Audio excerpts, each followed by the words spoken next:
Hi everyone, welcome back to another video. और आज की इस वीडियो में हम निफ्टी पीएसयू बैंक के जितने भी स्टॉक्स हैं, जितने भी सरकारी बैंक हैं, उन सभी का हम एनालिसिस करेंगे। इस वीडियो में जो भी आपको अभी स्क्रीन पे चार्ट शो हो रहा है, इन सभी बैंकों के मैंने चार्ट का एनालिसिस किया है।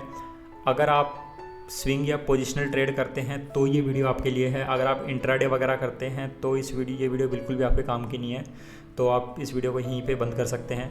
दूसरा डिस्क्लेमर ये है कि इस वीडियो में मैंने सबका एनालिसिस किया है, तो वो मैंने अपने हिसाब से, अपनी नॉलेज के हिसाब से किया है।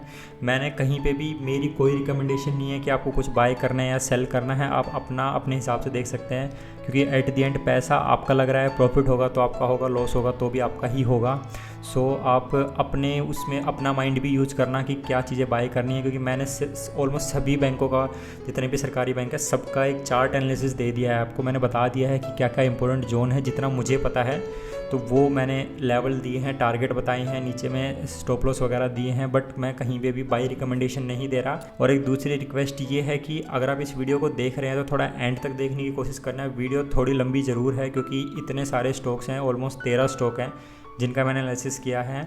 तो थोड़ी वीडियो लंबी ज़रूर बनी है, बट अगर आप कंप्लीट देखोगे तो आपको समझ में आएगा कि किस तरीके से चार्ट एनालिसिस करते हैं, क्या क्या जोन देखना होता है, कहाँ पे। और अगर मैंने कहीं पे अगर मैं एंट्री दे रहा हूँ तो क्यों दे रहा हूँ, तो वो सब कुछ मैंने बताया है। और मैं एसएल दे रहा हूँ तो क्यों दे रहा हूँ। सो वो चीज़ आपको सीखने को मिलेगी यहाँ से। तो आप, यही एक रिक्वेस्ट है कि वीडियो को जितना हो सके एंड तक देखना। और अगर वीडियो अच्छी ना लगे तो मेरे को कमेंट बॉक्स में ज़रूर बताना कि क्या चीज़ अच्छी नहीं लगी, ताकि मैं अगली वीडियो में भी इम्प्रूव कर पाऊँ और आपका भी टाइम वेस्ट ना हो। चलिए वीडियो को स्टार्ट करते हैं। तो अब हम करेंगे, पहले एक बार पीएसयू का इंडेक्स देखते हैं कि इंडेक्स क्या बोल रहा है। इंडेक्स में अगर आप देखोगे हमें यहाँ पे वीकली का ब्रेकआउट देखने को मिल रहा है। ये जो कैंडल क्लोज हुई है, वीकली ब्रेकआउट क्लोज हुई है। बट कंफर्मेशन के लिए एटलीस्ट अगर नेक्स्ट वीक ये इसके ऊपर में ट्रेड कर लेता है, सबसे पहले तो इसका हाई क्रॉस कर देता है। और अगर इस ये जो ऊपर में दो बार जो यहाँ पे ये जो जोन था, स्विंग हाई था, इस जोन के ऊपर में अगर ट्रेड करना स्टार्ट कर देता है तो फिर हमें पीएसयू बैंक में काफ़ी अच्छी तेज़ी देखने को मिलेगी। और इंडेक्स पॉइंट ऑफ व्यू से बताऊँ तो फिर अगला टारगेट ये यहाँ तक भी जा सकता है, जो इसका लास्ट स्विंग हाई था, यहाँ तक भी हमें मूवमेंट देखने को मिल सकती है। अब हम स्टार्ट करते हैं। जितने भी मैंने आपको स्टार्टिंग में स्टॉक्स दिखाए थे, जितने भी सरकारी बैंक दिखाए थे, उन सभी का एक एक करके हम चार्ट एनालिसिस स्टार्ट करते हैं। पीएसयू इंडेक्स में सबसे पहला जो स्टॉक है वो है bank of Baroda. Bank of Baroda की अगर बात करेंगे तो यहाँ पे आप देख पा रहे होंगे कि हमें ट्रेंड लाइन का ब्रेकआउट देखने को मिला है। हॉरिजॉन्टल लाइन में अभी हमें ब्रेकआउट देखने को नहीं मिला। अगर ये 176 के ऊपर अगर वीकली क्लोज देता, 177 178 पे क्लोज होता, तो हमें एक पॉजिटिव मूवमेंट देखने को मिल सकती थी यहाँ पे नेक्स्ट वीक में। लेकिन अभी हम श्योर नहीं है यहाँ पे, क्योंकि जो लास्ट स्विंग हाई था उसको भी इसने नहीं निकाला, तो उसके नीचे ही क्लोजिंग दी है। अगर आप देखोगे तो इसकी क्लोजिंग ऑलमोस्ट सेम ही हुई है। दोनों की जो क्लोजिंग थी, लास्ट का जो हाई था 176.40 और क्लोजिंग हुई है 176.45। हम वेट करेंगे, एटलीस्ट इस कैंडल के हाई का वेट करेंगे। जैसे ही हमें इसके हाई के ऊपर में स्टॉक यहाँ पे ट्रेड करना स्टार्ट करेगा, तो उसके बाद में फिर हमें यहाँ पे एक बड़ी मोमेंटम देखने को मिल सकती है, जो कि स्टॉक को 200 तक के टारगेट के लिए ले जा सकती है। और बाद में अगर यहाँ से भी ऊपर जाता है तो हमें और ऊपर के भी टारगेट देखने को मिल सकते हैं। बट पहले जो इंपॉर्टेंट जोन होगा वो होगा इस कैंडल का हाई, जो कि 179 के आसपास का एक जोन है। जैसे इस कैंडल का हाई क्लियर करेगा तो हमें यहाँ पे एक बड़ी मोमेंटम देखने को मिल सकती है। अगर नेक्स्ट वीक हो भी सकता है कि यहाँ से थोड़ा सा ये करेक्ट हो, यहाँ तक एक मोमेंटम देखने को मिले, उसके बाद में फिर यहाँ पे एक हमें ऊपर में वापस एक मोमेंटम स्टार्ट हो, तो हमें ये जोन काफ़ी इंपॉर्टेंट रहेगा। इस कैंडल के हाई का काफ़ी इंपॉर्टेंट जोन रहेगा। अगला स्टॉक है bank of India. Bank of India का मैं जितना भी एनालिसिस कर रहा हूँ, ये मैं एनएससी के चार्ट पे कर रहा हूँ। अब देख लेना, अगर आप बीएससी का चार्ट देखते हो तो उसी हिसाब से आप अपने उसका एनालिसिस कर सकते हैं। अगर आप एनएससी के बैंक ऑफ इंडिया के चार्ट में देखोगे तो सबसे अच्छी बात क्या हुई है कि ऑलमोस्ट 2012 के बाद में हमें, अब अगर यहाँ से ये मूवमेंट ऊपर में इस कैंडल के हाई को निकालता है बैंक ऑफ इंडिया, और 82 का जो इसका हाई है, इसके ऊपर अगर हमें ट्रेड करना स्टार्ट करता है, तो हम, अगर कोई रिस्की ट्रेडर है तो उसके लिए 78 का एक लेवल है, उसके ऊपर अगर ट्रेड करना स्टार्ट करता है तो फिर यहाँ से वो ट्रेड ले सकता है और एक मोमेंट ले सकता है ऊपर में 85 और उसके बाद में 102 के टारगेट के लिए। बट अगर हमें सेफ एंट्री करनी होगी तो मैं वेट करूँगा 85 के जोन का। जैसे ही 85 का जोन ये क्रॉस करेगा तो फिर हमें ऊपर में 102 के लेवल देखने को मिल सकते हैं। और दूसरी सबसे अच्छी बात इसमें क्या हो रही है कि अगर ये 85 के ऊपर जैसे ही ट्रेड करेगा तो हम यहाँ पे गोल्डन क्रॉसओवर बनते हुए देखेंगे 250 जो मूविंग एवरेज है उसका, जो कि ऑलमोस्ट 2012 10 सालों के बाद, ये 8-10 सालों के बाद बनेगा। तो यहाँ पे अगर गोल्डन क्रॉसओवर बनता है तो उसके बाद फिर 102 के ऊपर में भी हमें और बड़े टारगेट देखने को मिलेंगे। नेक्स्ट स्टॉक है वो मेरा favourite, bank of Maharashtra. Favourite in the sense कि मैंने इसमें लास्ट टाइम जब मूवमेंट आई थी नवंबर मंथ में, तो उसमें मैंने इसमें पैसा बनाया था। तो मेरा जो एंट्री पॉइंट था वो ये जोन था। उसके बाद मैंने इसको जो बुक किया था वो 34 के अराउंड में बुक किया था। यहाँ पे इस जोन, इसके हाई के आसपास मैंने बुक किया था। सो इसमें अब क्या देख सकते हो आप, इसमें भी अगर आप देखोगे तो ट्रेंड लाइन का ब्रेकआउट को, यहाँ पे ट्रेंड लाइन को टच करके नीचे क्लोज हुआ है। सो सबसे पहले तो हम ट्रेंड लाइन के ब्रेकआउट का वेट करेंगे। जैसे ही यहाँ पे या इस कैंडल के हाई की, एक ही बात है दोनों में, अगर इस कैंडल के हाई के ऊपर क्लोज करेगा तो एक ट्रेंड लाइन का ब्रेकआउट देखने को मिलेगा। और उसके बाद में फिर जो हमारा फर्स्ट टारगेट होगा वो जो लास्ट स्विंग हाई था 36 के अराउंड का, वहाँ तक होगा। और उसके बाद ऊपर में फिर 40-44 तक के टारगेट इसमें देखने को मिल सकते हैं। अगर आप इसको थोड़ा देखोगे तो एक काफ़ी अच्छी फॉर्मेशन क्रिएट हुई है, कप और हैंडल की फॉर्मेशन बन रही है यहाँ पे। ये देखोगे एग्जैक्टली तो नहीं है, बट थोड़ी अगर आप देखोगे तो कहीं ना कहीं एक फॉर्मेशन क्रिएट हो रही है और ये काफ़ी बुलिश फॉर्मेशन होती है। तो नीचे में जो इसका एसएल होगा वो 22 का एक जोन है, ये इसका काफ़ी इंपॉर्टेंट जोन है। अगर आप देखोगे तो नवंबर में यहीं से ब्रेकआउट देखने को मिला था और वापस से रिटेस्ट करके और अब दोबारा से एक मूवमेंट ऊपर में स्टार्ट हो गई है। नेक्स्ट जो स्टॉक है वो है कैनरा बैंक। कैनरा बैंक में वैसे तो ये लार्ज कैप में आता है। सो कैनरा बैंक में भी हमें एक ट्रेंड लाइन का ब्रेकआउट देखने को मिल रहा है। ट्रेंड लाइन के बिल्कुल रेजिस्टेंस के आसपास में है। यहाँ पे इंपॉर्टेंट जोन जो इसका ऊपर में 313 का है, जो इसका लास्ट स्विंग हाई है। जैसे इसको क्रॉस करेगा तो ऊपर में फिर हमें 341 का टारगेट और ऊपर में 350। सो अगर ये जैसे ही 313 को यहाँ पे अगर क्रॉस करता है तो फिर हमें 350 तक के टारगेट देखने को मिल सकते हैं। नीचे में जो काफ़ी अच्छा सपोर्ट बना है वो है 272 का। अक्टूबर नवंबर में यहीं से ही हमें ब्रेकआउट देखने को मिला था। ब्रेकआउट के बाद में इसने इस जोन के आसपास रिटेस्ट किया, फिर दोबारा से इसी जोन के आसपास यहाँ पे सपोर्ट लिया और फिर तीसरी बार भी फिर यहाँ पे एक सपोर्ट लिया। तो ये एक काफ़ी इंपॉर्टेंट सपोर्ट है कैनरा बैंक का 272। जिस दिन ये सपोर्ट नीचे में जाएगा तो फिर हमें बड़ा फॉल देखने को मिलेगा, जो कि इसको 200 के जोन में और नीचे में फिर 175 तक के आसपास इस ट्रेंड लाइन के यहाँ तक के हमें इसके बॉटम तक ला सकता है। नेक्स्ट स्टॉक है वो है सेंट्रल बैंक। सेंट्रल बैंक का अगर आप चार्ट देखोगे तो यहाँ पे भी सेम कुछ वैसा ही हुआ है।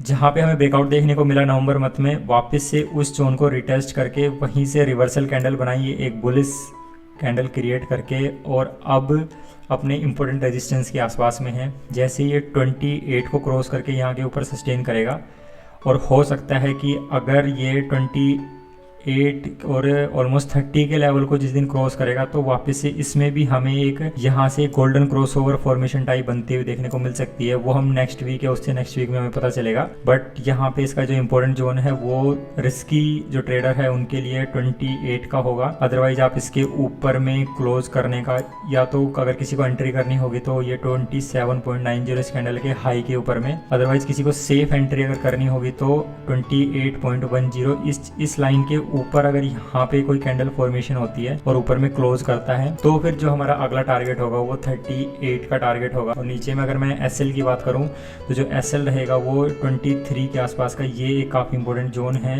ये वाला जोन जहाँ से इसने रिवर्सल लिया था। तो पीछे में ब्रेकआउट भी इसी जोन के आसपास था और इसी जोन से इसने रिवर्सल लिया है। तो ये एक काफ़ी इंपॉर्टेंट जोन है जहाँ पे हम अपना एसएल ले सकते हैं।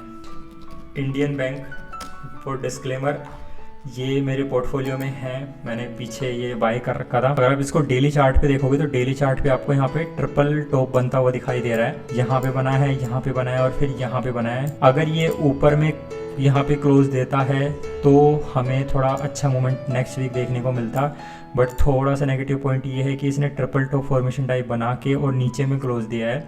सो हम अभी वेट करेंगे, एटलीस्ट इसका ऊपर एटलीस्ट 306 का एक जो जोन है एटलीस्ट इसके ऊपर में यहाँ पे कहीं पे क्लोज दे ये वीकली जो कैंडल मैं बता रहा हूँ। तो डेली में और भी थोड़े अगर आप डेली चार्ट देखोगे तो आपको ज़्यादा अच्छे से क्लियर हो जाएगा। और दूसरी बात अगर आप नोटिस करोगे तो ऑलमोस्ट 6-7 महीने से ये सिर्फ 50 पॉइंट में ही घूम रहा है स्टॉक, 255 से 300 की रेंज में, इसी रेंज में इसने बनाया है। तो हो सकता है कि यहाँ पे काफ़ी अच्छी एक्यूमुलेशन जोन यहाँ पे क्रिएट हो रहा हो और जिस दिन इसमें मूवमेंट स्टार्ट होगी ऊपर में अगर ये ब्रेकआउट देता है तो फिर हमें यहाँ पे 400 तक के लेवल ऊपर में देखने को मिल सकते हैं। नेक्स्ट स्टॉक होगा वो होगा हमारा IOB। सेम उसी वही फॉर्मेशन जहाँ पे इसमें अक्टूबर नवंबर में जहाँ से ब्रेकआउट दिया उसी ब्रेकआउट को वापस से रिटेस्ट किया, रिटेस्ट करके अब दोबारा से एक रिवर्सल फॉर्मेशन क्रिएट हो रही है। सो बाकी कंपैरिजन जो अभी तक जितने बैंक डिस्कस हुए हैं उनके कंपैरिजन में थोड़ा ये बैंक अभी वीक लग रहा है और इसमें ज़्यादा बड़ी मूवमेंट आती भी नहीं है।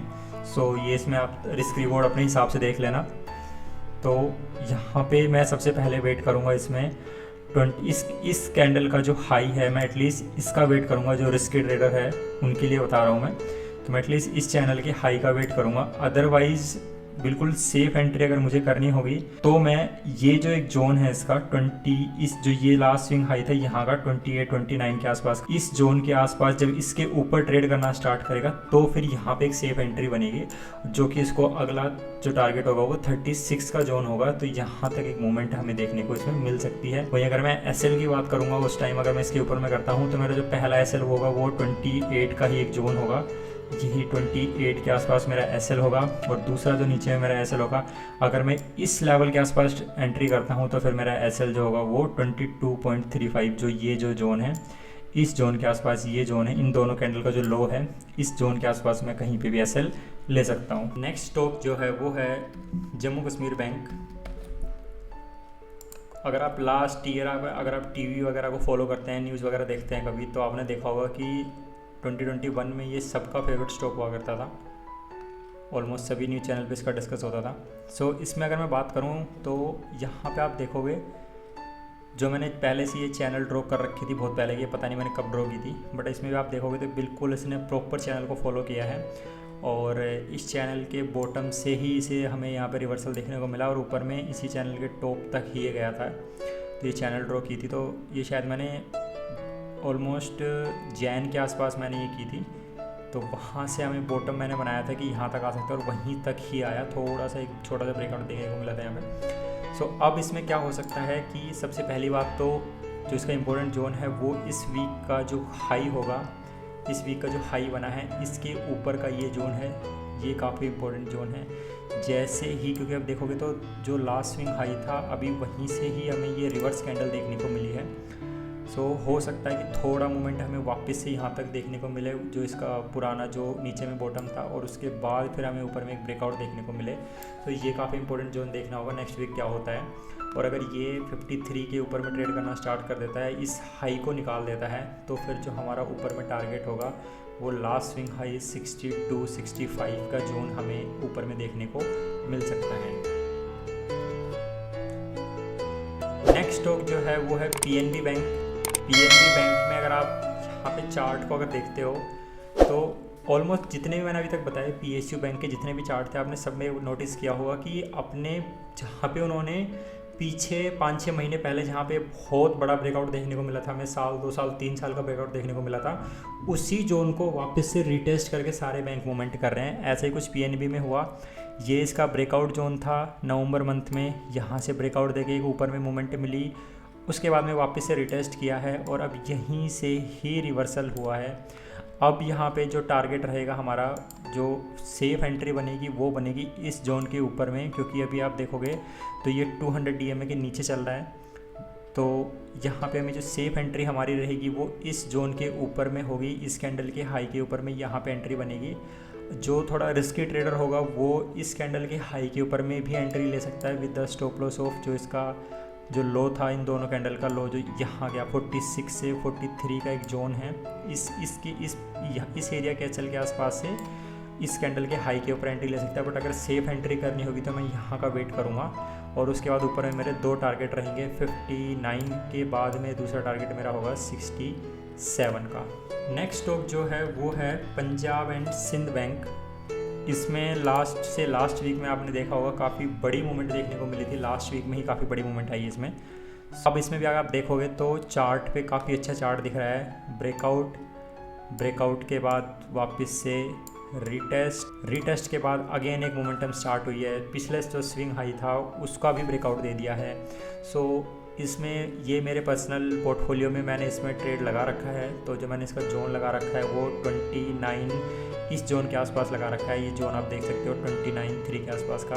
सो मैं यहाँ के आसपास वेट कर रहा हूँ। अगर मेरे को यहाँ पे मिल जाता है तो फिर मैं इसमें 44 के टारगेट के लिए यहाँ तक मैं होल्ड करने की कोशिश करूँगा, या अगर चार्ट में कुछ चेंज आ गया तो मैं पहले बुक कर सकता हूँ। बट मेरा अभी के लिए जो टारगेट है वो इसमें ये है, और मेरा एंट्री जो इसमें रहेगी वो 29.3 पर अगर मेरे को मिलता है तो मैं यहाँ पे इसमें एंट्री करूँगा। सो आप उस हिसाब से अपना देख सकते हैं। और जो मेरा एसएल रहेगा उसमें वो नीचे मैं ये वाला एसएल लेके चल रहा हूँ। अगला जो स्टॉक है वो है इंडिया का सबसे बड़ा बैंक एसबीआई बैंक। सो यहाँ पे वैसे लार्ज कैप में तो इंट्राडे वगैरह पर्सपेक्टिव से आपने एंट्री ले ही रखी होगी अगर आप वैसे ट्रेड करते होंगे। सो इसमें आप देख सकते हैं जहाँ पे भी आपको एंट्री वगैरह करनी हो इंट्राडे पर्सपेक्टिव से। बट जिसको पोजिशनल और स्विंग करना है तो मैं बता देता हूँ, अगर एंट्री अभी तक नहीं की है किसी ने, अगर मान लो मेरे को एंट्री, क्योंकि मेरे पास अभी स्टॉक है नहीं, अगर मुझे इसमें एंट्री करनी होगी तो मैं 565 के जोन का वेट कर रहा हूँ। जैसे ही इसके ऊपर ट्रेड करना स्टार्ट करेगा यहाँ पे मैं एक एंट्री यहाँ पे मैं क्रिएट करूँगा, यहाँ पे मैं ट्रेड ले सकता हूँ। उसके बाद जो मेरा टारगेट होगा वो 629 और दूसरा फिर 650 675 के जोन के आसपास का टारगेट होगा। और जो इसमें इंपॉर्टेंट जोन जो बन रहा है अभी वो नीचे में जो सपोर्ट है वो 500 का एक काफ़ी अच्छा सपोर्ट है। आप देखोगे तो यहाँ पे डबल बॉटम टाइप क्रिएट हुआ है, तो ये इसका काफ़ी अच्छा सपोर्ट है। नेक्स्ट जो है वो है यूको बैंक। यूको बैंक में भी आप देखोगे सेम वही फॉर्मेशन देखने को मिली है। इसमें भी ब्रेकआउट के जोन को ये ऑलमोस्ट जहाँ पे 50% का मूवमेंट आया था, इसी जोन को इसने रिटेस्ट किया है। रिटेस्ट करके एक डोजी फॉर्मेशन क्रिएट करके यहाँ से एक रिवर्सल देखने को मिला है।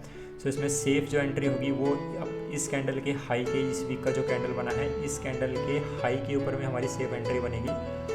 अगर ये इस जोन के आसपास निकालता है तो जो मेरा टारगेट होगा ऊपर में 41 के आसपास का टारगेट हो सकता है। और अगर एसएल लगाना होगा मुझे, अगर मैं इसके ऊपर एंट्री लेता हूँ तो मेरा एसएल जो रहेगा वो ये जो पीछे जहाँ पे इसने सपोर्ट से यहाँ पे जो रिवर्सल देखने को मिला था तो ये इस जोन के आसपास मेरा कहीं एसएल होगा। और जो लास्ट पीएसयू बैंक है वो है यूनियन बैंक।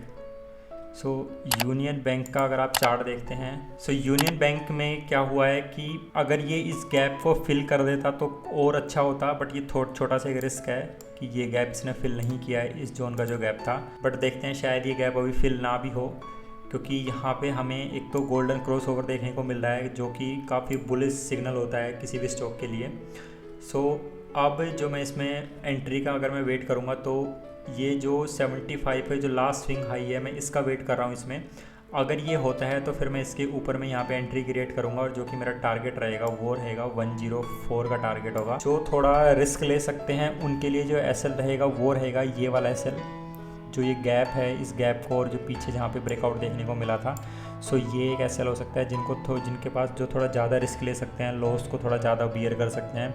अदरवाइज़ तो ये एक जोन है जिसमें कि डबल बॉटम फॉर्मेशन टाइप कुछ क्रिएट हुई थी, तो ये हमारा एसएल होगा ऊपर में। ये यहाँ पे हमारी एंट्री हम यहाँ पे बना सकते हैं और ये हमारा ऊपर में टारगेट हो सकता है।